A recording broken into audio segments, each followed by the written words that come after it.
आप सभी को जय मसीह की। आज की सुबह की आराधना में मैं आप सभी का स्वागत करता हूं और उम्मीद करता हूं कि आप सभी अपने घरों में सुरक्षित होंगे। इसलिए आज के दिन हम परमेश्वर को धन्यवाद दें उसकी उन उत्तम आशीषों के लिए जो बीते दिनों में उसने हमें प्रदान करी,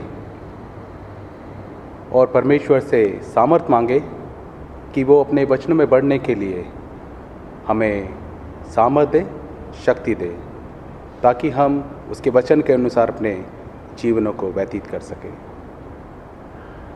आज पवित्र आत्मा के अवतरण के पश्चात का 20वां रविवार है और आज के दिन के लिए हमारे लिए मनन चिंतन करने का विषय है धन संपत्ति पर भरोसा करने पर मनुष्य आत्मिक संकट में पड़ सकता है। और परमेश्वर का वचन आज हमसे ये कहता है, यहोवा यूँ कहता है, बुद्धिमान अपनी बुद्धि पर घमंड ना करे और ना वीर अपनी वीरता पर, और ना धनी अपने धन पर घमंड करे, परंतु जो घमंड करे वह इसी बात पर घमंड करे कि वह मुझे जानता और समझता है कि मैं ही वह यहोवा हूँ जो पृथ्वी पर करुणा, न्याय और धर्म के काम करता है, क्योंकि मैं इन्हीं बातों से प्रसन्न होता हूँ।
सितारों में है अक्स तो तेरा ही, महिमा की तेरी बातें हम सबको बताएंगे, है यीशु महान अपना ये गीत सुनाएंगे, आवाज उठाएंगे,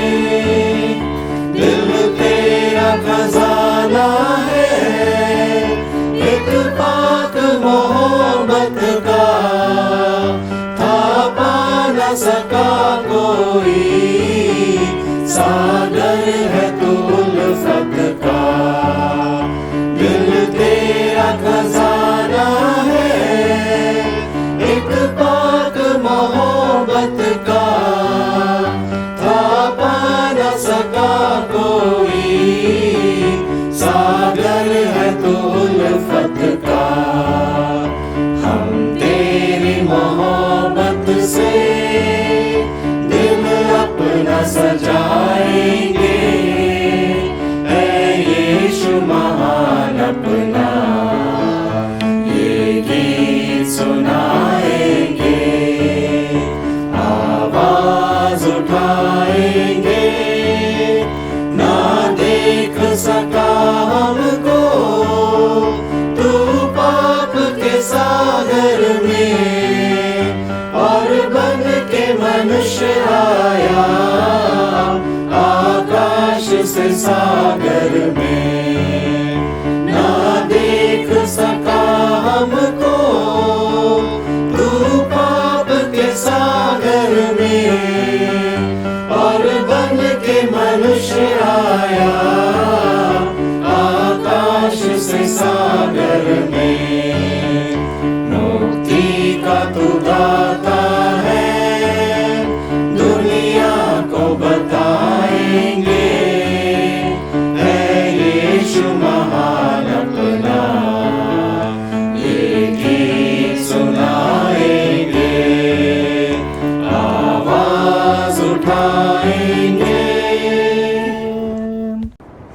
आइए हम सब मिलकर प्रार्थना करें।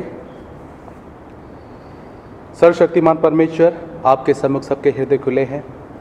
आप सबकी अभिलाषाओं को जानते हैं और आपसे कोई भी भेद छिपा नहीं है। अपने पवित्र आत्मा की प्रेरणा से हमारे हृदय के विचारों को शुद्ध कीजिए, ताकि हम आपसे पूर्ण रूप से प्रेम करें और योग्य रीति से आपके पवित्र नाम की स्तुति करें, हमारे प्रभु यीशु मसीह के द्वारा। आमीन। स्वर्ग में परमेश्वर की महिमा और पृथ्वी पर उसके लोगों को शांति। हे प्रभु परमेश्वर, स्वर्गीय राजा, सर्वशक्तिमान पिता परमेश्वर, हम आपकी आराधना करते, आपको धन्यवाद देते और आपकी महिमा के कारण आपकी स्तुति करते हैं। हे प्रभु यीशु मसीह, परमेश्वर पिता के इकलौते पुत्र, हे प्रभु परमेश्वर, हे परमेश्वर के मेमने, आप जगत का पाप उठा ले जाते हैं, हम पर दया कीजिए। आप पिता की दाहिनी ओर विराजमान हैं, हमारी प्रार्थना स्वीकार कीजिए, क्योंकि केवल आप ही पवित्र हैं, आप ही प्रभु हैं, आप ही यीशु मसीह पवित्र आत्मा के साथ परमेश्वर पिता की महिमा में परम उच्च है। आमीन। आइए हम सभी मिलकर दया याचना की प्रार्थना में शामिल हों। प्रभु हम पर दया कीजिए, प्रभु हम पर दया कीजिए, क्रिस्त हम पर दया कीजिए, क्रिस्त हम पर दया कीजिए, प्रभु हम पर दया कीजिए, प्रभु हम पर दया कीजिए। आज की विशेष प्रार्थना। हे प्रभु, हमें वर दीजिए कि हम सांसारिक वस्तुओं की चिंता ना करें, वरन स्वर्गिक वस्तुओं से प्रेम करें।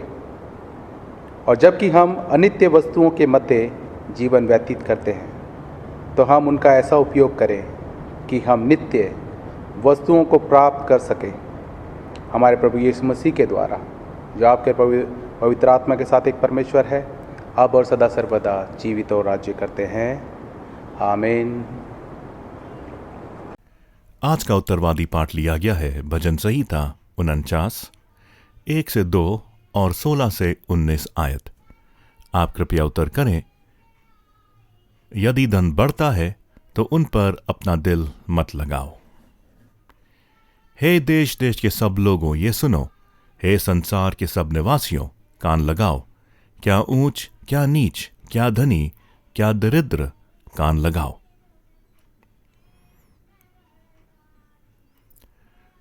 जब कोई धनी हो जाए और उसके घर का वैभव बढ़ जाए, तब तू भय ना खाना, क्योंकि वह मरकर कुछ भी साथ ना ले जाएगा, ना उसका वैभव उसके साथ कब्र में जाएगा। चाहे वो जीते जी अपने आप को धन्य कहते रहें, जब तू अपनी भलाई करता है तब वे लोग तेरी प्रशंसा करते हैं, तो भी वो अपने पुरखों के सम्मान से मिलाया जाएगा, जो कभी उजियाला ना देखेंगे।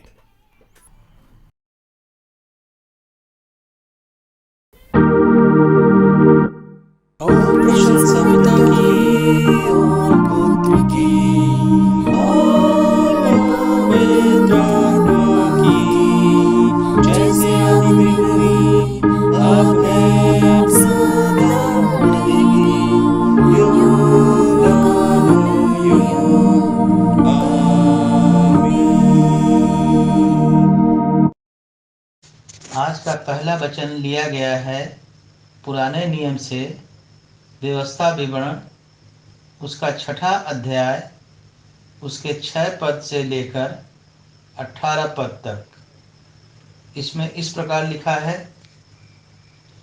और ये आज्ञाएं जो मैं आज तुझको सुनाता हूँ, वे तेरे मन में बनी रहें, और तू इन्हें अपने बाल बच्चों को समझा कर सिखाया करना, और घर में बैठे, मार्ग पर चलते, लेटते, उठते इनकी चर्चा किया करना, और इन्हें अपने हाथों पर चिन्ह के रूप में बांधना, और ये तेरी आँखों के बीच टीके का काम दे, और इन्हें अपने अपने घर के चौखट की बाजुओं और अपने फाटकों पर लिखना।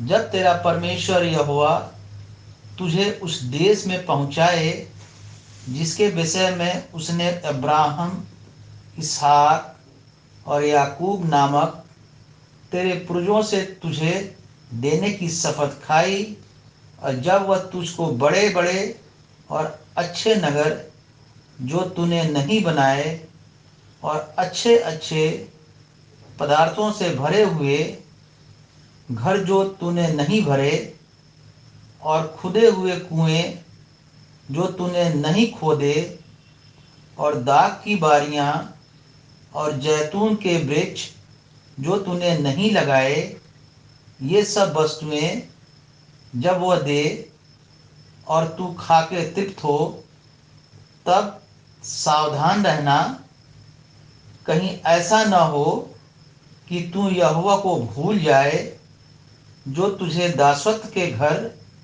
अर्थात मिस्र देश से निकाल लाया है। अपने परमेश्वर यहोवा का भय मानना, उसकी सेवा करना, उसी के नाम की शपथ खाना, तुम पराये देवताओं के अर्थात अपने चारों ओर की देशों के लोगों के देवताओं के पीछे न हो लेना, क्योंकि तेरा परमेश्वर यहोवा जो तेरे बीच में है वह जल उठने वाला ईश्वर है। कहीं ऐसा ना हो कि तेरे परमेश्वर यहोवा का कोप तुझ पर भड़के और वह तुझको पृथ्वी पर से नष्ट कर डाले। तुम अपने परमेश्वर यहोवा की परीक्षा न करना, जैसा कि तूने मस्सा में उसकी परीक्षा की थी।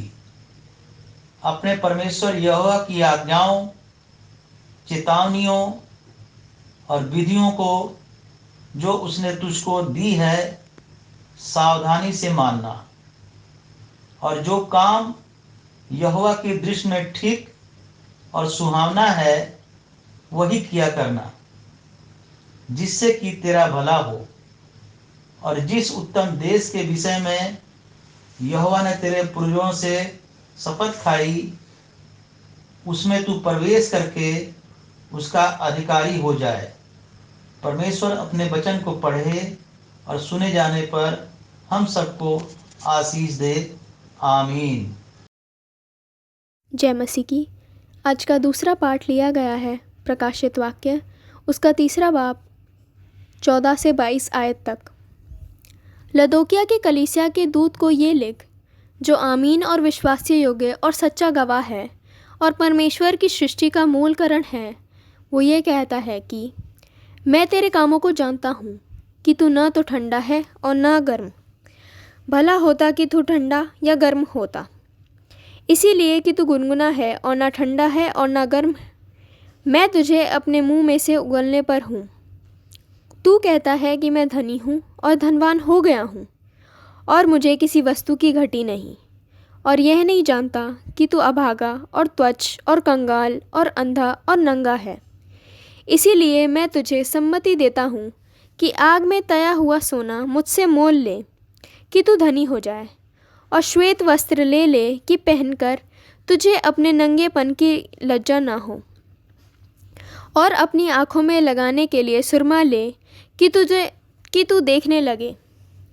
मैं जिन जिन से प्रेम करता हूँ उन सब को उल्लाहना और ताड़ना देता हूँ। इसीलिए सरगर्म हो और मन फेरा। देख, मैं द्वार पर खड़ा हुआ खटखटाता हूँ। यदि कोई मेरा शब्द सुनकर द्वार खोलेगा तो मैं उसके पास भीतर आकर उसके साथ भोजन करूँगा और वो मेरे साथ। जो जय पाए मैं उसे अपने साथ अपने सिंहासन पर बैठाऊँगा, जैसे कि मैं भी जय पाकर अपने पिता के साथ उसके सिंहासन पर बैठ गया। जिसके कान हैं वो सुन ले कि आत्मा कलीसियाओं से क्या कहता है। परमेश्वर के वचन को सुने जाने और पढ़े जाने पर आशीष हो। आमीन। आज का सुसमाचार पाठ लिया गया है मरकुस रचित सुसमाचार, उसका 10वां अध्याय और 17 से लेकर 27 आयत तक। और जब वो निकलकर मार्ग में जाता था तो एक मनुष्य उसके पास दौड़ता हुआ आया और उसके आगे घुटने टेक कर उसे पूछा, हे उत्तम गुरु, अनंत जीवन का अधिकारी होने के लिए मैं क्या करूं? यीशु ने उससे कहा, तू मुझे उत्तम क्यों कहता है? क्योंकि उत्तम नहीं, केवल एक अर्थात परमेश्वर। तू आज्ञाओं को तो जानता है, हत्या ना करना, व्यभिचार ना करना, चोरी ना करना, झूठी गवाही ना देना, छल ना करना और अपने पिता और अपनी माता का आदर करना। उसने उससे कहा, हे गुरु, इन सबको मैं लड़कपन से मानता आया हूं। यीशु ने उस पर दृष्टि करके उससे प्रेम किया और उसे कहा, तुझ में एक बात की घटी है। जा, जो कुछ तेरा है उसे बेचकर कंगालों को दे और तुझे स्वर्ग में धन मिलेगा, और आकर मेरे पीछे हो ले। इस बात से उसके चेहरे पर उदासी छा गई और वो शोक करता हुआ चला गया, क्योंकि वो बहुत धनी था। यीशु ने चारों ओर देखकर अपने चेलों से कहा, धनवानों को परमेश्वर के राज में प्रवेश करना कैसा कठिन है।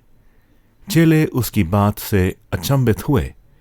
इस पर यीशु ने फिर उनको उत्तर दिया, हे बालकों, जो धन पर भरोसा रखते हैं उनके लिए परमेश्वर के राज में प्रवेश करना कैसा कठिन है। परमेश्वर के राज में धनवान के प्रवेश करने से ऊंट के सुई के नाक में से निकल जाना सहज है। वे बहुत चकित होकर आपस में कहने लगे, तो फिर किसको उद्धार हो सकता है? यीशु ने उनकी ओर देखकर कहा, मनुष्य से तो ये नहीं हो सकता, परंतु परमेश्वर से हो सकता है, क्योंकि परमेश्वर से सब कुछ हो सकता है। प्रभु अपने वचन के पढ़े और सुने जाने पर आशीष दे। आमीन। आइए हम समस्त मानव जाति के लिए प्रार्थना करें और अपनी प्रार्थनाओं को प्रभु यीशु मसीह के निरंतर निवेदन के साथ अर्पित करें। हे पिता, हम प्रार्थना करते हैं कि समस्त संसार में न्याय और शांति स्थापित हो और प्रत्येक व्यक्ति भरपूर जीवन प्राप्त करे। हे दयावान प्रभु, हमारी प्रार्थना सुन।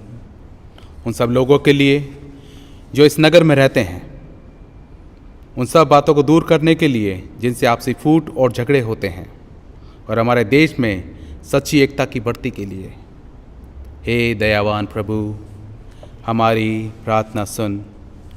उन सब लोगों के लिए जो कृषि, उद्योग अथवा व्यापार में लगे हुए हैं, सब मजदूरों और कारीगरों के लिए, उन सब के लिए जो हमारे देश की रक्षा करते हैं। हे दयावान प्रभु, हमारी प्रार्थना सुन। अध्यापकों और छात्रों, वैज्ञानिकों, लेखकों और कलाकारों और उन सब व्यक्तियों के लिए जो अन्य लोगों के विचारों और भावनाओं को प्रभावित करते हैं। हे दयावान प्रभु, हमारी प्रार्थना सुन। उन सब लोगों के लिए जो दुखी हैं, बेरोज़गार हैं, भूखे प्यासे हैं, दरिद्र और दलित हैं, बीमार और मरनासन हैं, और उन सब व्यक्तियों के लिए जो ऐसे लोगों की सेवा और सहायता करते हैं। हे दयावान प्रभु, हमारी प्रार्थना सुन।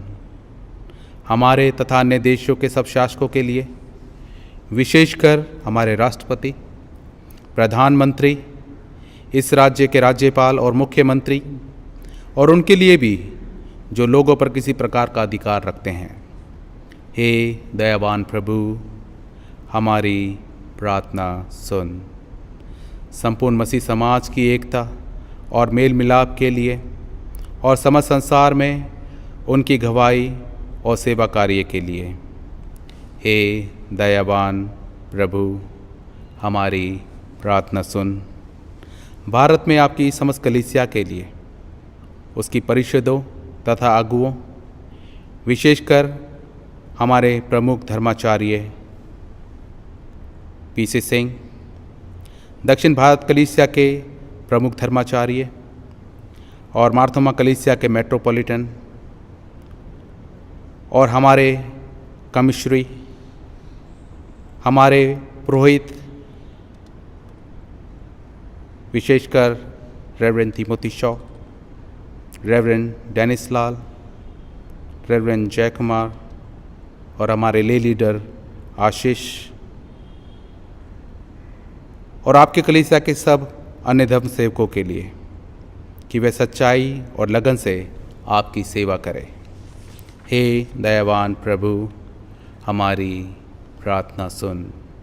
ये वर दे कि आपके उन सब भक्तों के साथ जिन्होंने अपने जीवन में सच्चाई से आपकी सेवा की है, हम भी आपके राज्य के शाश्वत आनंद में संभागी हो सके। हे दयावान प्रभु, हमारी प्रार्थना सुन। हम सब एक साथ कहें, हे स्वर्गिक पिता, हमारे अपने राज्य को शीघ्र प्रकट कीजिए और हमारी इन प्रार्थनाओं को सुनिए। हम आपके पुत्र, हमारे प्रभु और उद्धारकर्ता यीशु मसीह के नाम से ये मांगते हैं, आमीन।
प्रिय भाई और बहनों, हमारे प्रभु यीशु मसीह ये कहते हैं, हमारा प्रभु परमेश्वर एकमात्र प्रभु है तू प्रभु अपने परमेश्वर को अपने संपूर्ण हृदय, संपूर्ण प्राण, संपूर्ण बुद्धि और संपूर्ण शक्ति से प्रेम कर, ये पहली आज्ञा है। दूसरी ये है, अपने पड़ोसी को अपने समान प्रेम कर। इनसे बड़ी और कोई आज्ञा नहीं है।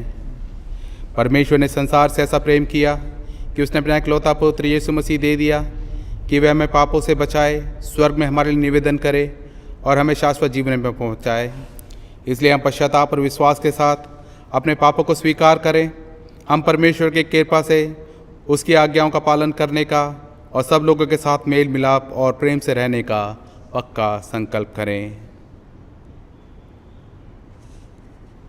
हम सब एक साथ कहें, हे सर्वशक्तिमान परमेश्वर, हमारे स्वर्गीय पिता, हमने मन, वचन और कर्म से आपके विरुद्ध एक दूसरे के विरुद्ध पाप किया है। हमने अपनी अज्ञानता और दुर्बलता के कारण और जानबूझकर भी बुराई की है और भलाई करने में असफल रहे हैं। इन सब पापों के लिए मैं सचमुच दुखी हैं और अंतःकरण से पश्चाताप करते हैं। आपके पुत्र यीशु मसीह ने हमारे लिए अपने प्राण दिए। उन्हीं के कारण हमने जो पाप किए उनको क्षमा कीजिए और ये वर दीजिए कि भविष्य में हम नया जीवन पाकर सदा आपकी सेवा करें, ताकि आपके पवित्र नाम की महिमा हो। आमीन। सर्वशक्तिमान परमेश्वर उन सबको क्षमा करता जो एक दूसरे को क्षमा करते हैं और सच्चा पश्चाताप करते हैं। वह आप सब पर दया करे, आप सबके पापों को क्षमा करे और उनसे आपको छुटकारा दे, सब भले कामों में आपको स्थिर और सबल करे और शाश्वत जीवन में बनाए रखे। हमारे प्रभु यीशु मसीह के द्वारा। आमीन। परमेश्वर का धन्यवाद हो।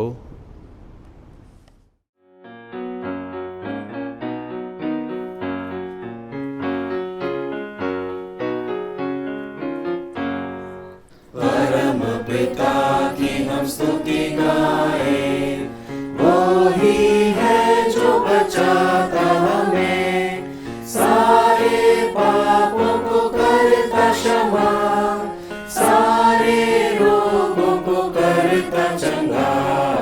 परम पिता की हम स्तुति गाएं, वो ही है जो बचाता हमें, धन्यवाद दे उसके आसनों में, आनंद से आए उसके चरणों में, संगीत गा के खुशी से मुक्ति की चट्टान को जय ललकारे।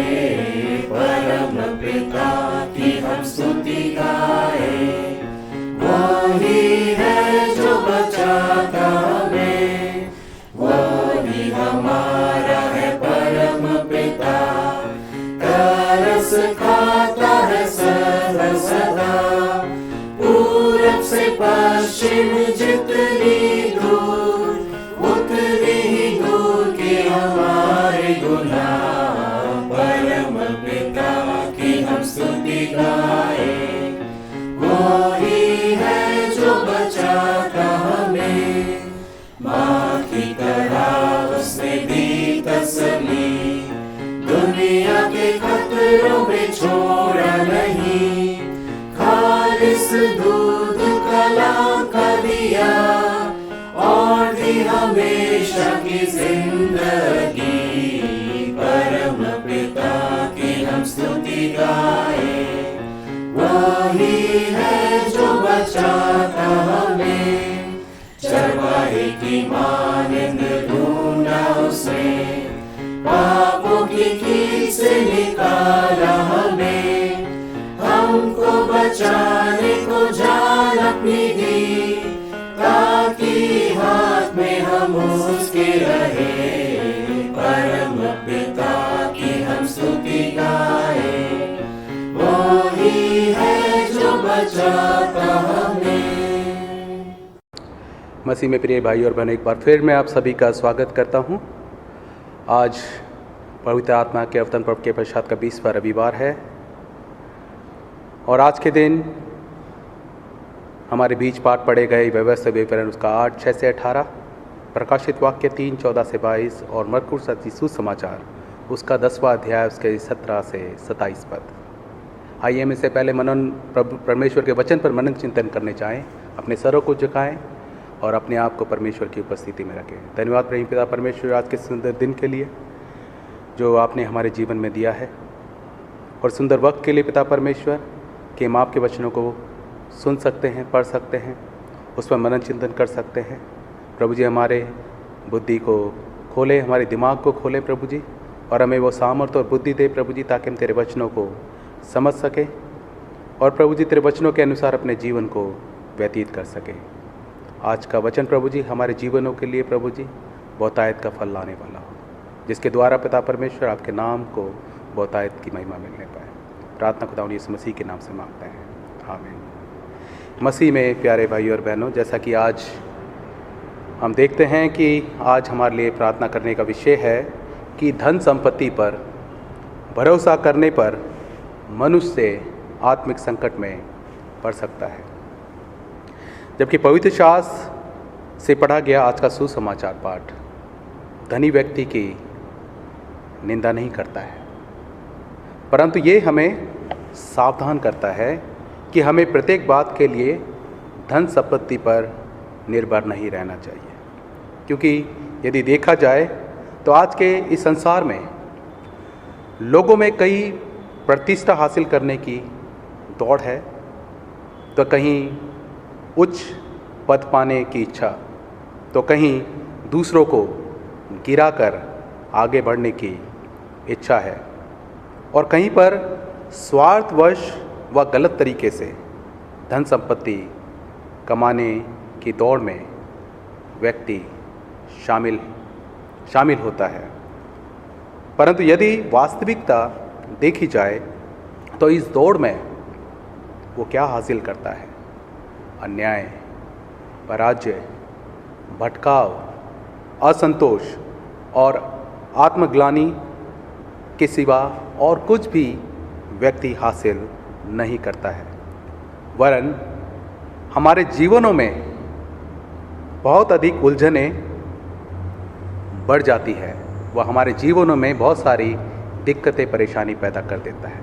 क्योंकि मनुष्य द्वारा बनाए गए इस सांसारिक मार्गों की तो ना कोई मंजिल है, और ना ही कोई आशा है, और ना ही कोई आनंद है, और ना ही कोई संतुष्टि है।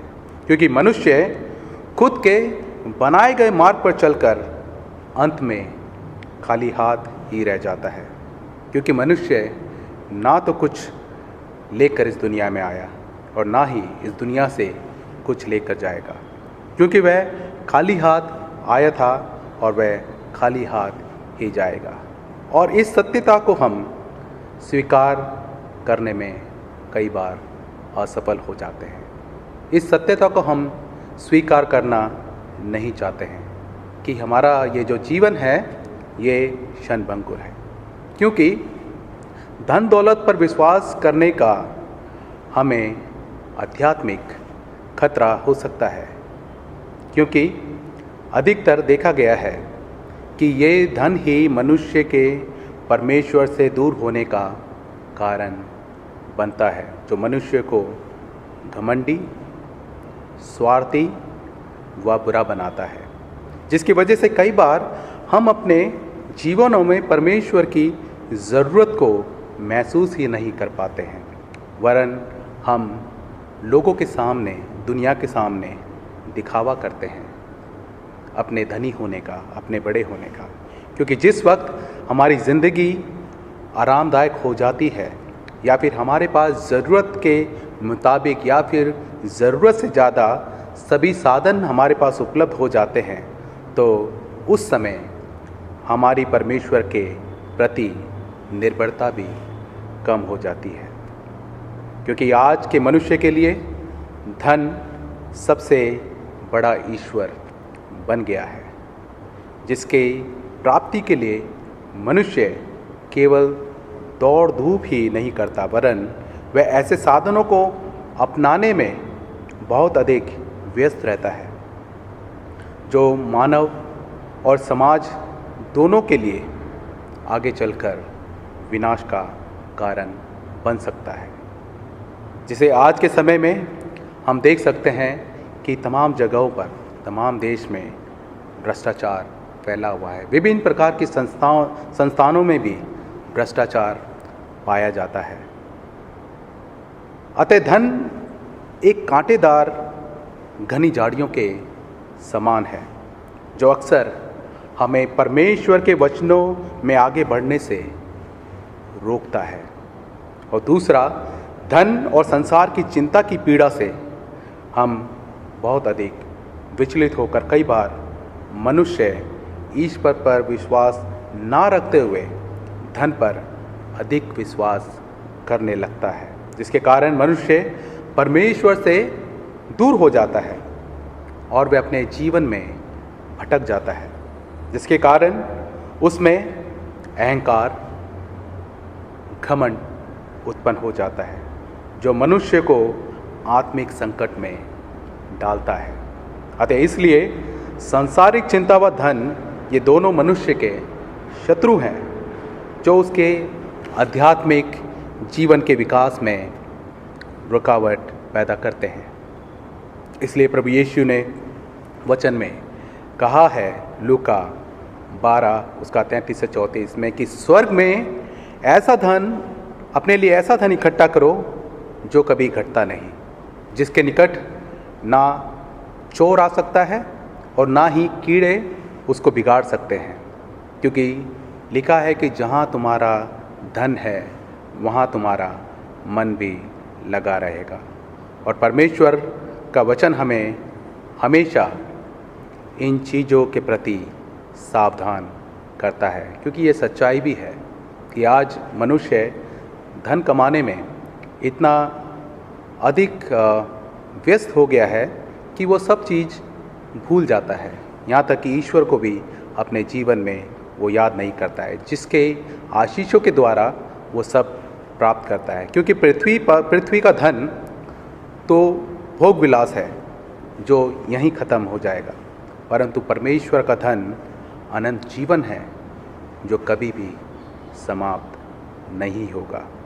हमें हमेशा इस ओर ध्यान देने की हमें ज़रूरत है और अपने लिए उस स्वर्गीय धन को प्राप्त करने की हमें ज़रूरत है। इसलिए आज सुबह का पाठ में हमें सुबह के पाठ जो पढ़ा गया है वो हमें ये चेतावनी देता है कि ईश्वर को छोड़ धन पर भरोसा करना हमें आत्मिक संकट में डाल सकता है। जैसा कि हम लूका उसका 15 उसका 11 से आखिरी में हम लोग यहाँ पे उड़ाऊ पुत्र की कहानी के रूप में देख सकते हैं कि जहाँ पर एक पुत्र ने अपने पिता को छोड़ दौलत पर भरोसा किया और उसे बाद में संकट का सामना करना पड़ा। यदि वास्तव में देखा जाए तो परमेश्वर ही हमें धन संपत्ति और समृद्धि व भोजन और तमाम प्रकार की हमारी ज़रूरत की चीज़ें हमें प्रदान करता है। ठीक उसी प्रकार यदि हम आज के पुराने नियम के पढ़े गए पाठ में देखते हैं, व्यवस्था विवरण उसका 8वां अध्याय 6 से 18 में, तो वहाँ पर हम पाते हैं कि जब इज़राइली परमेश्वर द्वारा वायदा किए गए देश में पहुँचने वाले थे तो परमेश्वर की ओर से उन्हें ये चेतावनी दी गई, उन्हें कुछ हिदायतें दी गई कि वे परमेश्वर की आज्ञाओं का पालन करते हुए परमेश्वर के बताए मार्ग पर चले और उसका भय माने, क्योंकि परमेश्वर इज़राइलियों को उस उत्तम देश ले जा रहा था जो जल से, नदियों से, तराइयों और पहाड़ों से व गहरे सोतों से भरा हुआ था, और जहाँ पर गेहूँ, जौ, दाख लताएँ, अंजीरों, अनारों और तेल वाले जैतून व शहद व जहाँ पर अन्न की कभी कमी नहीं होगी और ना किसी पदार्थ की कोई घटी होगी, वे वहाँ सभी उस जगह पर सभी भरपेट खाएंगे, जिसके लिए परमेश्वर को वो धन्यवाद भी देंगे। फिर आगे परमेश्वर उन्हें ये चेतावनी देता है कि उन्हें सभी उत्तम वस्तुएं मिलने के बाद व उनके संतुष्ट होने के बाद उन्हें कभी भी अपने जीवन में अहंकारी व हठी नहीं होना चाहिए और ना ही उन्हें यहोवा को कभी अपने जीवन में भूलना चाहिए, क्योंकि जो उन्हें मिस्र की गुलामी से व भयानक जंगल में से निकालकर उस उत्तम देश में ले आया था, जहाँ किसी भी प्रकार की कोई कमी या घटी नहीं थी। इसलिए परमेश्वर इज़राइलियों को ये चेतावनी देते हैं कि वे कभी भी ये घमंड ना करें और ना वह कभी भी ये सोचे कि उन्हें जो भी संपत्ति या उत्तम चीज़ें प्राप्त हुई है वो उनकी अपनी सामर्थ्य या भुजबल से प्राप्त हुई है, वरन उन्हें परमेश्वर को हमेशा स्मरण रखना चाहिए कि सभी वस्तुएं जो उन्हें परमेश्वर की सामर्थ्य से प्राप्त हुई हैं उसके लिए वो हमेशा परमेश्वर के प्रति धन्यवादी होने चाहिए, क्योंकि यहाँ पर परमेश्वर ने अपनी उस वाचा को पूर्ण किया था जो उसने इस्राएलियों के पूर्वजों से की थी। इसलिए आज परमेश्वर हमें भी अपने वचनों से सावधान करना चाहता है। अपने वचनों के माध्यम से हमें परमेश्वर ये याद दिलाना चाह रहा है कि आज हमारे पास जो भी कुछ है वह सभी परमेश्वर की ओर से दिया गया है। आज हमारे पास जो भी कुछ है वह परमेश्वर की आशीष स्वरूप हमारे पास है। इसलिए हमें भी कभी अपनी खुद की सामर्थ पर व शक्ति पर कभी भी घमंड नहीं करना चाहिए, क्योंकि धन संपत्ति और समृद्धि व भोजन हमें परमेश्वर के द्वारा ही प्रदान किया जाता है। इसलिए हमें अपने मन में अपनी ज़ुबान से हर समय परमेश्वर को उसकी उत्तम आशीषों के लिए धन्यवाद करना चाहिए। क्या हम अपने जीवन में ऐसा करते हैं? यदि नहीं करते हैं तो आज से ही हमें परमेश्वर को हर बात के लिए धन्यवाद देना चाहिए, क्योंकि यदि हम परमेश्वर को अपने जीवन से कुछ दे सकते हैं तो वो सिर्फ धन्यवाद है, क्योंकि बाकी चीज़ें तो परमेश्वर द्वारा ही हमें प्राप्त होती है।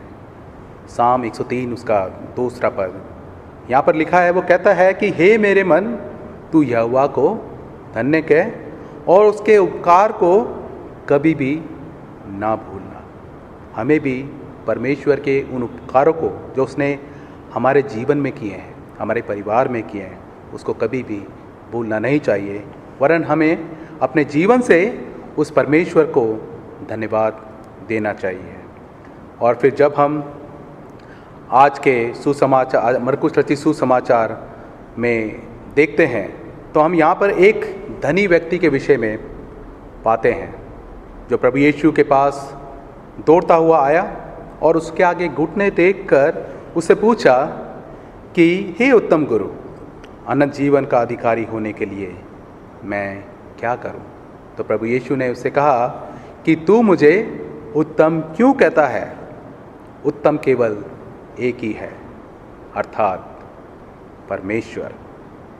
क्योंकि वो व्यक्ति एक जवान व बहुत अधिक धनी था और उसके पास वह सब कुछ था जो उसे संसार से प्राप्त हो सकता था, परंतु उसके बावजूद भी वह अनंत जीवन की खोज कर रहा था, क्योंकि वह खुद को बहुत अच्छा व धार्मिक समझता था, या शायद हो सकता है कि उसने व्यवस्था का बहुत अच्छे से अपने जीवन में पालन किया हो।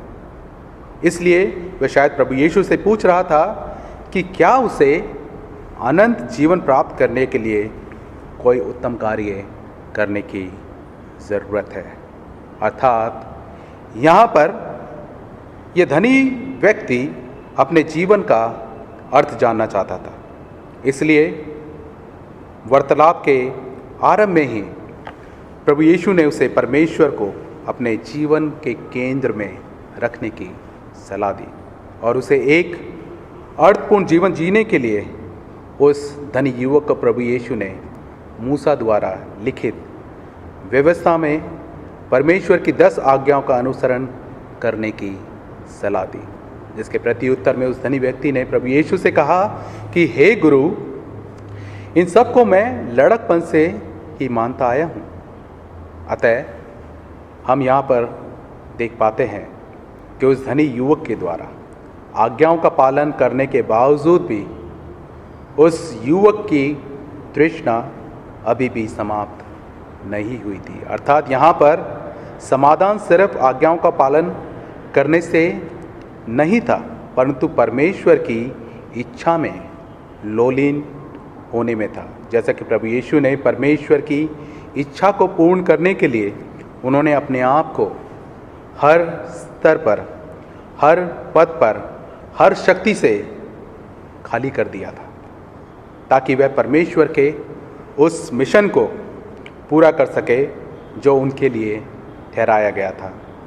और ये मिशन था दरिद्र, दलित, कमज़ोर, गुलाम और शोषित लोगों की छुड़ौती के लिए। और साथ ही साथ वह हमें ये बताने आया था कि मैं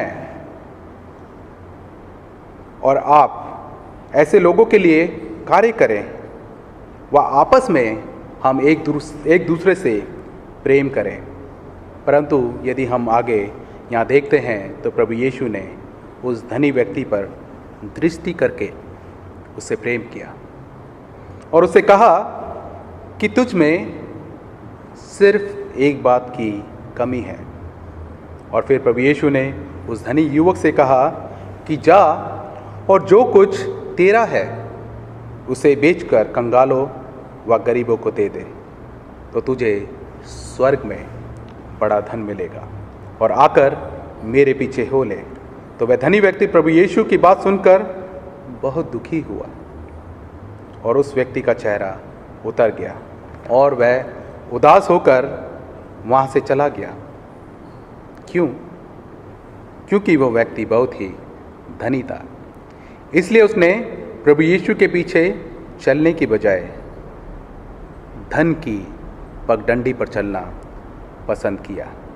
इसलिए परमेश्वर का वचन भी हमसे कहता है कि बुद्धिमान अपनी बुद्धि पर घमंड ना करे, और ना ही वीर अपनी वीरता पर, और ना ही धनी अपने धन पर घमंड करे, क्योंकि ऐसे लोगों का परमेश्वर के राज्य में प्रवेश करना बहुत कठिन है। अतः इसलिए धन के प्रति प्रेम और संसार के प्रति प्रेम मनुष्य के लिए एक आध्यात्मिक खतरा है, जो हमें ईश्वर के प्रति प्रेम और उसका अनुसरण करने में बाधा उत्पन्न करता है।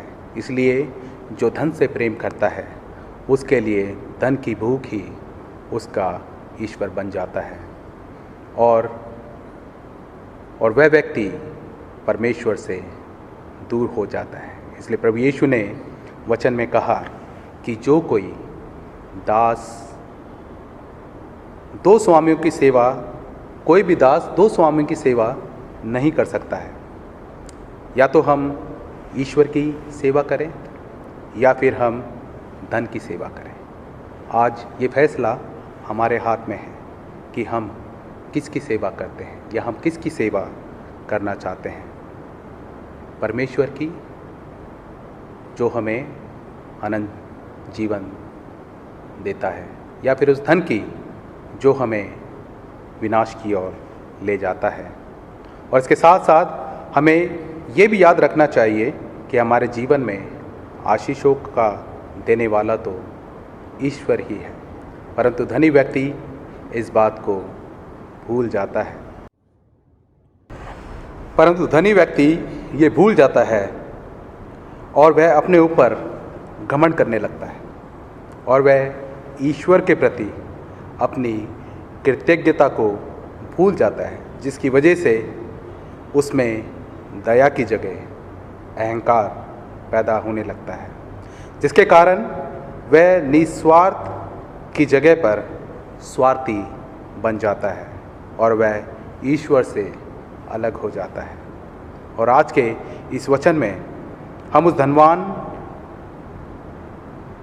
व्यक्ति ने ये प्रमाणित कर दिया कि दौलतमंद परमेश्वर के राज्य में प्रवेश करने में विफल हो जाते हैं। तो ऐसे में आज के समय में हम अपने आप को कहाँ पर पाते हैं, और आज हमें इस पर विचार करने की ज़रूरत है। और फिर हम आगे देखते हैं कि तब प्रभु यीशु ने अपने शिष्यों से कहा भी कि धनवानों का परमेश्वर के राज्य में प्रवेश करना बहुत कठिन है, इसलिए जो धन पर भरोसा रखते हैं वे परमेश्वर के राज्य में कभी प्रवेश न करने पाएंगे। और यहाँ पर प्रभु यीशु केवल धन से धनवान लोगों की ही बात नहीं कर रहे हैं, वरन वह उन सभी लोगों की बात भी कर रहे थे जो संसारिक वस्तुओं को मूल्यवान समझकर उन्हें परमेश्वर से ऊंचा स्थान देते हैं। उनके लिए परमेश्वर के राज्य में प्रवेश करना भी बहुत कठिन है। इसलिए आगे प्रभु यीशु ने कहा, परमेश्वर के राज्य में धनवान के प्रवेश करने से ऊंट का सुई के नाके में से निकल जाना अति सहज है। अर्थात जो व्यक्ति अपनी सुरक्षा के लिए धन व अपनी सामर्थ्य पर निर्भर रहता है, तो उसके लिए परमेश्वर के राज्य में प्रवेश करने की कोई आशा नहीं रह जाती है। और जब चेलों ने प्रभु यीशु से पूछा कि तब उद्धार किसका हो सकता है, तो तब प्रभु यीशु ने उनकी ओर देखकर एक भारी आश्वासन की बात कही कि ये मनुष्य से तो नहीं हो सकता, परंतु परमेश्वर से सब कुछ हो सकता है। क्या मैं और आप इस बात पर भरोसा कर सकते हैं? क्योंकि यही सच्चाई है कि मनुष्य से नहीं वरन परमेश्वर से सब कुछ हो सकता है।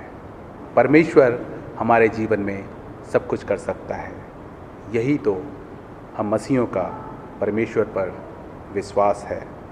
इसलिए जो परमेश्वर से प्रेम रखते हैं, जो संसार की बुराई पर विजय पाते हैं, क्योंकि जो परमेश्वर से प्रेम रखते हैं वे संसार की बुराइयों पर विजय प्राप्त कर सकते हैं, और वह ही स्वर्ग राज्य के वारिस भी होंगे।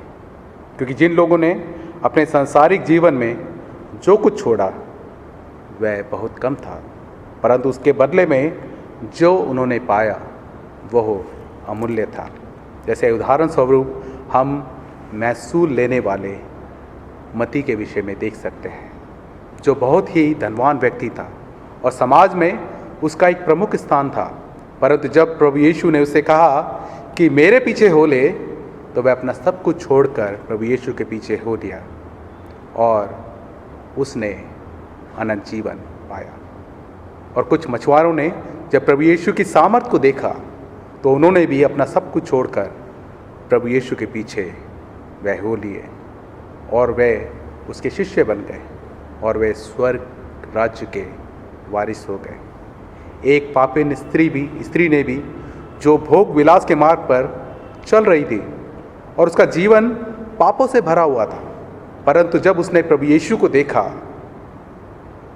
और उसकी शिक्षाओं को सुना तो उसने सांसारिकता के मार्ग को छोड़कर प्रभु यीशु के अनंत जीवन के मार्ग पर चलने लगी। अतः इस पापिन स्त्री ने अपना पाप में जीवन छोड़कर और उसने उद्धार और आशा से भरा अनंत जीवन प्रभु यीशु से प्राप्त किया। परंतु इस धनी व्यक्ति ने धन व संसारिकता के प्रति अधिक प्रेम होने के कारण प्रभु यीशु से मिलने वाले अनंत जीवन को भी खो दिया था। क्या मेरा और आपका जीवन भी ऐसा ही है? यदि ऐसा है तो हमें अपने जीवन को सुधारने की ज़रूरत है। इसलिए हमें एक मसीह होने के नाते हमारे लिए आज ये चुनौती है कि हम परमेश्वर की चेतावनी को गंभीरता से लें, क्योंकि ये धन संपत्ति हमें आत्मिक रूप से कमज़ोर व अंधा बना सकती है, जिसकी वजह से हम परमेश्वर से दूर हो सकते हैं। और आज हमारे सामने भी यही प्रश्न है कि आज हम किस मार्ग पर चल रहे हैं? क्या हम सांसारिकता के मार्ग पर चल रहे हैं जिनकी कोई मंजिल नहीं है? परंतु आज हमें ऐसे मार्गों की खोज करने की ज़रूरत है जो सच्चा है, जो हमें अनंत जीवन की ओर ले जाता है, जिसमें हमारे लिए मंजिल भी है और जीवन भी है, और वह सच्चा मार्ग स्वयं प्रभु यीशु है। तो आइए आज हम अपने आप को प्रभु यीशु को पूर्ण रूप से समर्पित करें और उसके मार्ग पर चलने का प्रयास करें, और हम प्रभु परमेश्वर से ये प्रार्थना करें कि वह हमें आध्यात्मिक संकट से उबारने में हमारी सहायता करें, ताकि हम सांसारिक वस्तुओं की चिंता ना करें, वरन स्वर्गीय वस्तुओं से अधिक प्रेम करें, और हम सभी स्रोतों के अच्छे प्रबंधक बने जो परमेश्वर ने हमें प्रदान किए हैं। खुदा आप सबको बहुतायत की आशीष दे।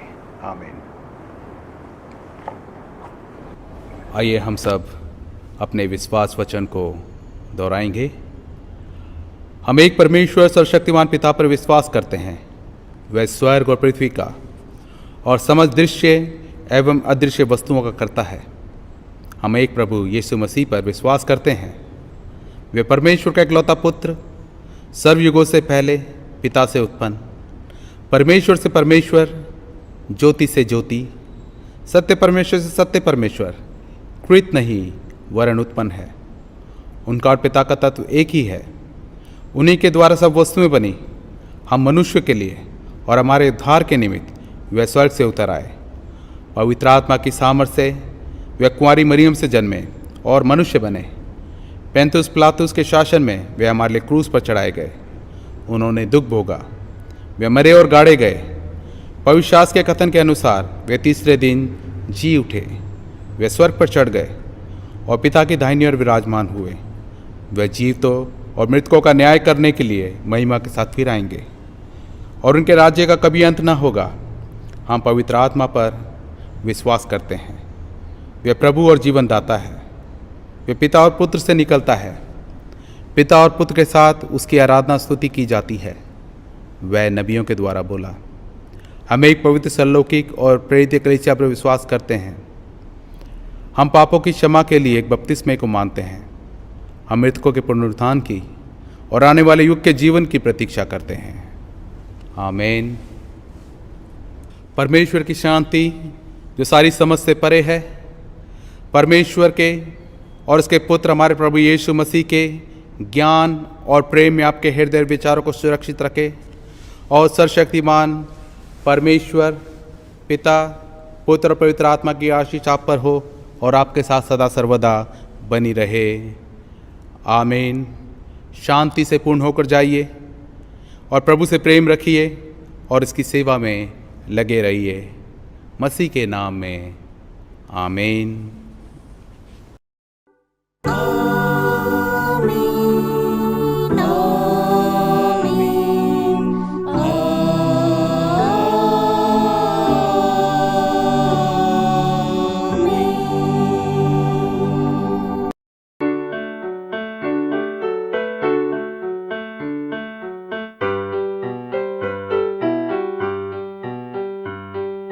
यहोवा चरवाहा मेरा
हमने जो तैयार की, मन मेरा मगन है, शत्रु के सामने बीच को बिछाता